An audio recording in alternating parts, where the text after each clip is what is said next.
bienvenue sur le plateau de Elle puis-je me marie. Le mariage est perpétué depuis la nuit des temps. Et au fil des années, les unions augmentent. Les futurs mariés appréhendent ce jour.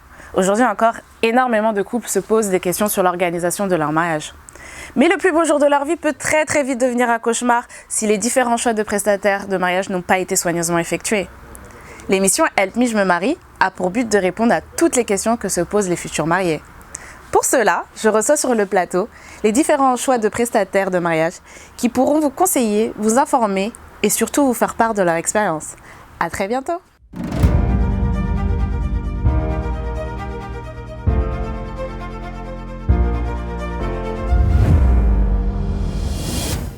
Aujourd'hui, le thème sera la décoration florale. Pour cela, nous recevons Éléonore. Éléonore, bonjour. Bonjour. Aujourd'hui, nous sommes toutes fleuries. Je suis dans le thème. On est dans le thème. Éléonore, peux-tu te présenter pour les spectateurs? Donc voilà, je m'appelle Éléonore, donc je suis la fondatrice et la gérante de la structure qui s'appelle Les Fleurs d'Éléonore. Donc vous pouvez me trouver sur Instagram, Facebook. J'ai pas Snapchat. Voilà, donc ça fait plus de 10 ans qu'on fait les mariages, les entreprises, tout ce qui est décoration, surtout florale. Et aussi, j'ai été nominée parmi les 100 meilleurs au monde en tant que décorateur floral. Donc voilà, un tout petit peu. J'ai pu voir que tu faisais des formations. Oui. Donc du coup, peux-tu nous expliquer, ton équipe fait partie aussi de ta formation, sort de ta formation? Voilà, comme j'ai une bonne expérience et ça fait longtemps que je fais ça, donc j'ai ouvert un centre de formation il y a 2 ans à peu près. Donc aujourd'hui, je forme pas mal de jeunes dames, ou jeunes hommes aussi, mais je ne suis pas encore formée, qui veulent devenir décorateurs ou décoratrices. Et après, elles intègrent mon équipe et on travaille ensemble. Ton équipe comporte combien d'employés? Justement là, comme on est plus dans de l'intérim en fonction des prestations, oui. C'est aussi un mariage, il y a des mariages où on a été 20, il y a des prestations où on était carrément 20 prestataires, 20 personnes, une équipe de 20 personnes, mais je peux aller jusqu'à 50, jusqu'à 70, parce que j'ai pas mal là on va dire maintenant j'ai formé pas mal de personnes, donc elles sont prêtes à travailler avec moi quoi. Donc si j'ai un mariage où il nécessite de 70 personnes, c'est faisable. Ah oui, j'oublie, au Cameroun, j'avais une équipe de 60 personnes. Et c'était pas des gens que j'avais formés. C'était des personnes qui étaient déjà sur place ou qui t'ont suivi directement? C'était des personnes qui étaient au Cameroun. Et on a fait un gros mariage de 400 personnes, avec plusieurs places à décorer, une plage, la salle, l'église, etc. Donc là, j'étais obligée d'avoir 60 personnes. Quand on a décoré les plafonds, on a mis des parapluies un peu partout. Oui. Donc ça demande beaucoup de travail logistique, quoi. Donc du coup, si je comprends bien, t'es pas située qu'en France? Non, je peux faire partout, mais c'est un certain budget.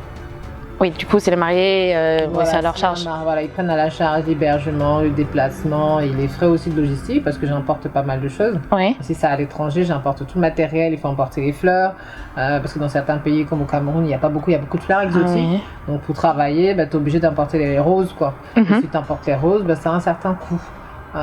Qui est différent du coup de la France. Donc il y a tous ces paramètres-là qui augmentent la décoration florale à l'étranger. D'accord. Mais j'ai beaucoup de demandes de la Belgique, même de province aussi. Oui, même l'Allemagne aussi m'a appelé. Mais après, pour faire ces pays-là, je peux le faire. Mais après, côté logistique, il faut que j'aille à l'avance avec quelqu'un de mon équipe ou 2 ou 3 personnes.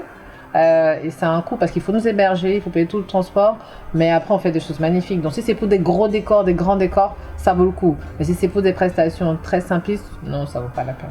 D'accord. Comment se passe le premier rendez-vous avec les mariés? Le premier rendez-vous avec les mariés, donc en fait on se rencontre. Déjà au téléphone, on établit déjà un peu un ordre de budget pour savoir ce qu'elles veulent. Après, si elles sont OK de travailler avec moi, donc je les rencontre à mon agence. À mon agence, avec elles, j'essaie de voir leur goût parce qu'en fait, moi, je fais du sur-mesure. Je veux vraiment que leur mariage soit unique et qu'il leur ressemble.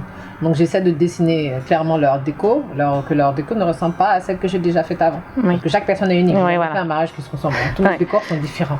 Mais ils sont tous beaux, enfin, j'espère. Donc je prends en compte tous leurs besoins, tout ce qu'elles aiment. Donc on fait carrément une cartographie de la décoration qu'elles veulent, que ce soit les types de fleurs, les types de bouquets, les tailles, etc. Les harmonies des couleurs, les formes, les agencements. Donc le rendez-vous peut mettre 1h à 1h30. Ça me permet de faire un dessin. Maintenant à la fin du rendez-vous, je vais faire un dessin. Et là, on sait exactement sur quoi on part. Donc avec ce dessin-là, après je leur propose un deuxième rendez-vous. Au deuxième rendez-vous, maintenant qu'elles voient la table témoin que j'ai dessinée par rapport à toutes les inspirations qu'elles m'ont données. Parce qu'en général, une mariée, elle voit des choses sur Internet, mais il n'y a pas tous les éléments sur une photo, il y a 2 ou 3 éléments qui lui plaisent. Donc moi, je récupère toutes ces informations, je fais un mixage et je lui dessine une décoration vraiment personnalisée. D'accord. Est-ce que vous avez des packages, enfin votre équipe a des packages? Des packages. C'est-à-dire, est-ce qu'il y a des formules? Bon, pour les formules, comme je fais du sur-mesure, je fais pas trop de formules. Mais après, de temps en temps, quand je me rends compte qu'il faut que je convainque le client, parce que j'ai souvent des mariés, la mariée me veut. Oui. Elle est très motivée, il y a Éléonore qui est Éléonore, mais le mari dit, oh là là, c'est que de la fleur. Donc là, je peux faire des petits gestes. Donc à ce moment-là, je dis, ok, donnez-moi tel montant et je vous décore tout le lieu. Mais c'est très rare. J'évite vraiment de faire ça parce qu'après, je ne me retrouve pas financièrement. Mais donc, je fais plus les tables en fonction des options que la personne a pris. J'évite de faire la carte parce qu'à la carte, je serai obligée. Moi, j'aime que tous les lieux que je touche soient vraiment waouh. Alors, quand on fait des packages, ça veut dire qu'il y a des lieux qu'on ne va pas vraiment mettre vraiment en valeur. On va jouer sur l'économie. Vous voyez ce que je veux dire? Oui, oui. Donc moi, je fais vraiment à la carte pour que si tu me dis je veux 10 centres de table, tes 10 centres de table sont waouh. D'accord. J'aime pas faire... et les packages, bah, tu vas faire 10 centres de table waouh. Après, tu vas peut-être un peu jongler le buffet, etc. Donc j'évite un peu les packages. Moi, je comprends les clients qui veulent des packages. Mais attention, il faut vouloir le package, mais il faut aussi comprendre ce que ça inclut. Est-ce que tu as déjà eu, Oui. des demandes insolites? Oui, tous les mariés, la majorité ont des demandes insolites. En fait, comme ils ne se marient pas tous les jours, ils ne connaissent pas forcément l'impact technique, logistique et le coût de leurs demandes. Donc, ils voient de très très belles choses que les Américains ont fait. Donc, en fait, moi, je veux un gros bouquet qui fait 1,90 m de diamètre et je veux ça sur toutes les tables, des choses comme ça. Moi, je veux que tu me décores le plafond, je veux une pluie de fleurs, etc. Tout est faisable, mais tout a un prix. Ouais. Donc, après... mais ça c'est parce qu'ils sont au début, en général au début comme ça, au début de la saison du mariage, ils sont pas conscients des prix, donc ils prennent tout ce qui leur plaît, ils vous envoient, et après quand on commence à dire, oh bon pour ce plafond avec une pluie de fleurs, ben si j'en te mets 7000 fleurs, on sera peut-être 3500 €, ça te va? Il dit juste pour le plafond, tu dis, ben oui, tu vois le mètre carré, c'est pas évident, il faut que j'en mette 100, pas petit bout de centimètre carré, etc., pour que ce soit dense, etc. Comme ça, dit, oh d'accord. Donc en général, ils demandent des devis, et c'est après qu'ils se rendent compte que, en fait, la fleur, ça coûte cher. Et ça coûte cher parce que c'est manuel, c'est beaucoup de logistique, il faut mettre dans des camions, transporter. Parfois, on arrive sur des mariages, on a 3 camions. Quand il y a des mariages de 300 personnes, ben, un gros bouquet, il prend un quart d'un camion. Dans un camion, on peut en prendre 4 ou 5 ou 6. Donc après, il vous faut beaucoup de camions pour transporter tout ça. Donc tout ça, c'est un coût. Donc voilà à peu près les demandes insolites. Après, sinon, à part les gros bouquets en termes de demandes insolites, non, j'ai jamais eu... c'est vraiment une histoire de coût. C'est plus ça. Mais tout est faisable et tout a un prix. Ouais. En fait, tout est réalisable, mais il faut avoir le porte-monnaie qui va avec. Voilà. Et puis surtout aussi, je pense quand ils veulent la déco, ce genre de choses, c'est parce qu'en fait, ils vont prendre tous le même domaine. Par exemple, ils vont prendre un beau domaine qui est à la mode cette fois-ci, mais ils veulent pas la même déco, ils veulent une déco wow. Parce qu'en fait, vous allez tous le même domaine, mais vous n'avez pas tous la même déco. Ouais. C'est la déco qui fait la différence entre les mariages. Donc il faut une belle déco pour se démarquer. Parce que le lieu a beau être beau, mais si on veut quelque chose d'original, de personnalisé, il n'y a que la déco pour mettre l'accent là-dessus. Donc on peut avoir tous la même salle, on n'a pas tous la même déco, on n'a pas tous le même mariage. Il existe différents thèmes pour la décoration? Oui, cette année, en général, c'est comme la mode des vêtements. Hein. L'année dernière, c'était très champêtre. Donc, beaucoup de demandes champêtres. Je pense que c'est à cause des vidéos qui tournent sur Internet, sur Pinterest, à la télé, les mariages des Américains, des choses comme ça. Il y a des années où c'est très fleur, c'est vraiment de la couleur, que de la couleur. Là, je pense que 2020, j'ai beaucoup de mariés qui m'ont demandé des décorations sparkle. Sparkle, c'est... On utilise des fleurs mortes, des fleurs séchées, c'est un thème quoi. On utilise des fleurs séchées, mais c'est très marron, très jaune comme jaune moutarde, des choses comme ça. Très automne. Très automne, voilà. Là par exemple, on est sur un mariage champêtre. Voilà, on est plus sur des thèmes champêtres. Donc cette année, c'était très à la mode. J'ai encore des mariages comme ça pour 2020, ceux qui ont déjà signé. Mais j'ai aussi, je crois que le sparkle va se pointer, ça va être très automnal. Ça dépend vraiment des saisons, de la mode, des mariages, des principes qu'il y a eu. Donc comme les gens ils s'inspirent. Donc c'est tout ça qui dirige aussi nous, dans le monde de la fleur. Du coup, dans ton métier, est-ce qu'il y a des imprévus qui peuvent te ralentir dans l'organisation? Oui, par exemple, souvent c'est de la coordination. Parce que moi je me coordonne avec les mariés et souvent il n'y a pas de relais dans la salle, donc pour avoir des informations c'est compliqué et appeler la mariée juste son mariage c'est très délicat, donc si tu n'as pas le contact, en général je demande en amont, mais souvent dans les familles il peut y avoir des changements à la dernière minute, donc il faut de la coordination en salle pour savoir par exemple le nombre de tables il peut augmenter, je ne suis pas prévenue, par exemple une fois sur un mariage on a prévu de la décoration pour 2 personnes, une table d'honneur de 2 personnes, tu arrives tu as 10 personnes. Autant tu as prévu tout un décor waouh pour les 2 personnes, mais tu peux pas le faire parce qu'on a changé. Des petits imprévus comme ça peut te mettre mal à l'aise, mais quand tu as l'expérience, tu gères. Donc ça passe inaperçu parce que tu as le matériel, tu réadaptes. Mais c'est vrai qu'en fait, il faudrait vraiment qu'il y ait une coordination entre nos équipes et l'équipe de la famille qui est en salle, quoi. Ça, c'est vraiment le plus gros imprévu. Après, aussi, souvent, les attentes. Y a des clients, vous dites bien, moi je fais que la décoration florale, etc. Mais ils s'attendent à ce que vous installiez la vaisselle, que voilà, ils n'ont pas transmis le message aux équipes qui allaient être de la famille qui allaient être là. Ils disent mais les décorateurs sont là. Les décorateurs, c'est pas maître d'hôtel. Donc on n'installe pas la vaisselle par exemple, on va pas installer le nom des tables, on va pas installer parce que ça c'est la wedding planner qui le fait. Bon, ça dépend si elle a signé ça aussi dans son package. Donc souvent c'est des incompréhensions sur les packages. Donc le client, donc tu peux être clair avec le marié, la mariée ou sa famille qui est là, mais comme ceux que tu rencontres de jour J, c'est pas ceux que tu as vus, ceux-là ils sont pas au courant de ce que tu as à faire, de ce que eux ils ont à faire. Et ça peut créer des petits imprévus qui sont un peu désagréables, mais en général, on règle tout avec le sourire. Hein. On est tous là pour rendre des mariés heureux, même s'il y a n'importe quoi, on gère. Parce que nous, on arrive souvent nombreux. Dès qu'on a fini notre partie florale, s'il y a le moins de coups de pouce, on donne. Mais on doit d'abord finir notre partie florale pour que tout se passe bien.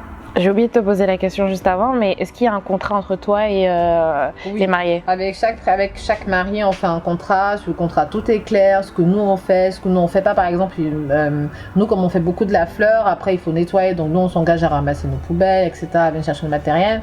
Il y a des choses que je dis clairement que je ne désinstalle pas. Donc par exemple ici, il faut désinstaller les vaisselles et tout ça. Moi je ne désinstalle pas, c'est bien clair dans mes contrats, tout ce qui est allumer les bougies, parce que souvent ils arrivent tard, parfois on en est déjà parti. Donc il y a des petites clauses comme ça que je note bien pour que le client soit au courant de ce qui va lui rester à faire, de ce que nous on a pris en charge, de ce que lui il lui reste à prendre en charge. Et s'il veut qu'on l'aide sur ce point-là, on peut le faire, mais ça augmente aussi le tarif. Parce que nous on essaie vraiment de faire en sorte que notre métier se concentre sur la fleur pour ne pas surfacturer, pour ne pas augmenter les devis sur des petites choses qu'eux ils peuvent faire. Mais s'ils veulent qu'on prenne tout en charge, on peut le faire aussi. Après, je vais te poser des questions. Par exemple, si tu as un imprévu et que tu peux pas te rendre directement au mariage comme c'était prévu, est-ce que tu as une alternative à côté? Oui, justement, nous, le professionnalisme fait qu'on doit tout prévoir. Je peux prévoir que je me blesse, je peux prévoir que je fasse un accident, je peux prévoir de tomber, m'évanouir, donc je ne marche jamais seule. En tant que fleuriste, je suis toujours moi avec 2 fleuristes avec moi au cas où il y a un souci. Même si c'est un petit mariage, une petite prestation, par exemple, ça me fait penser. Il y en a qui te disent oui, mais moi j'ai juste 4 tables. Je veux juste un petit bouquet pour 4 tables. Même si c'est pour 4 tables, je me déplace, on est minimum 3. Ok. Minimum 3, parce que moi, il faut que je me couvre. On ne sait jamais, je peux arriver, j'ai un souci. Tu me diras pas que oui, d'accord, il faut que je me couvre. Donc j'arrive, on est minimum 3 et on fait la prestation.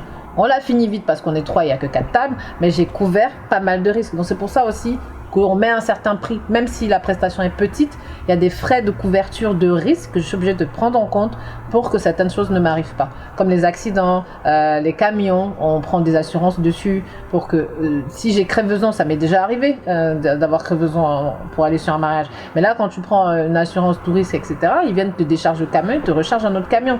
Donc le client, il le voit pas. Mais toi, tu es obligé de mettre ce genre de risque dans tes contrats pour que le client passe une agréable journée et n'est pas censé savoir tout ce qui t'est arrivé et tout ce que tu as géré. Mais ça a un coût.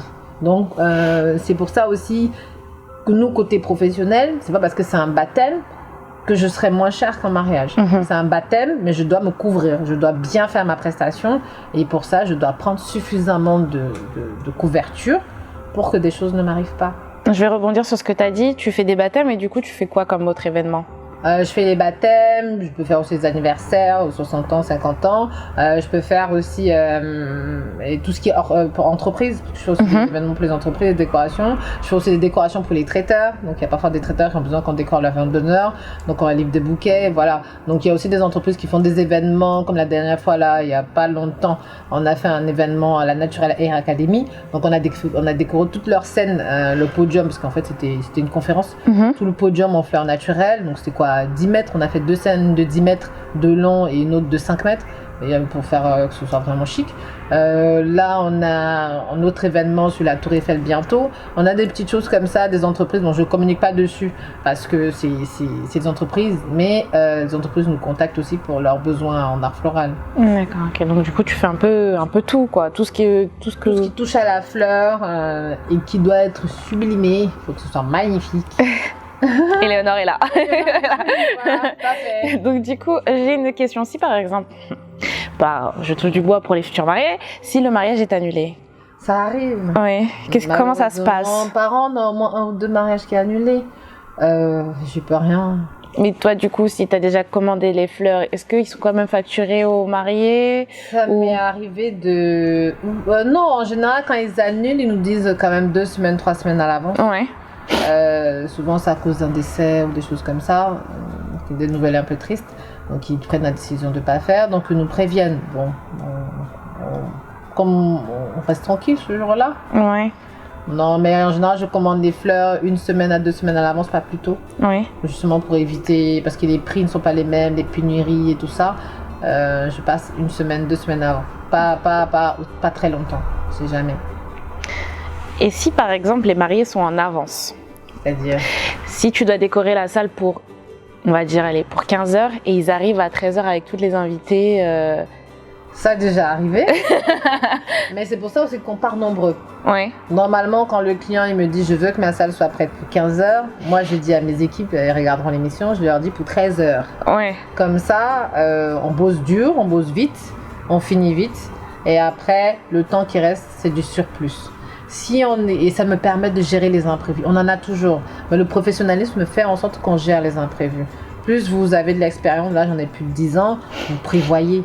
Donc moi je mets 13h. Il faut savoir que quand le mari vous dit 15h, lui il dit 15h où il sera là en train de commencer sa cérémonie par exemple.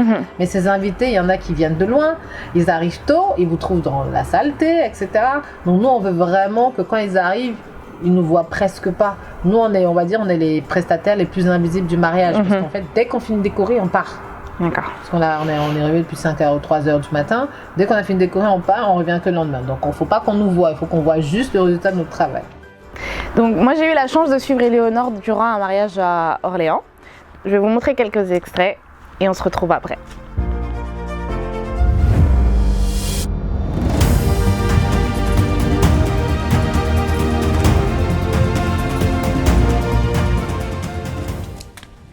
Éléonore, bonjour. Bonjour. Comment allez-vous? Bien et vous? Ça va pas trop stressé? Non, ça va.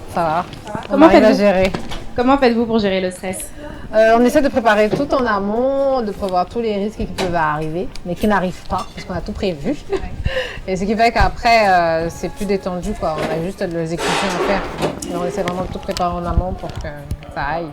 Quels sont les risques que vous pouvez avoir Les risques qu'on peut avoir, les problèmes de crevaison, le manque de personnel, voilà, des coupures, des blessures, ce genre de choses. On essaie de se couvrir.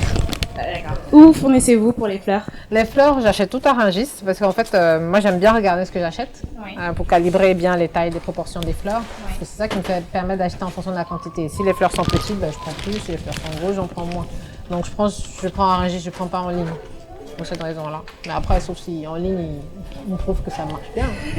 Je ferais bien en ligne aussi. Comment faites-vous pour garder la fraîcheur jusqu'au jour J des fleurs? La fraîcheur, en fait, quand on les achète, on les met dans l'eau, dans des caves fraîches, pour qu'elles tiennent bien. Et après, pendant la cérémonie, les fleurs sont piquées dans de la mousse imbibée.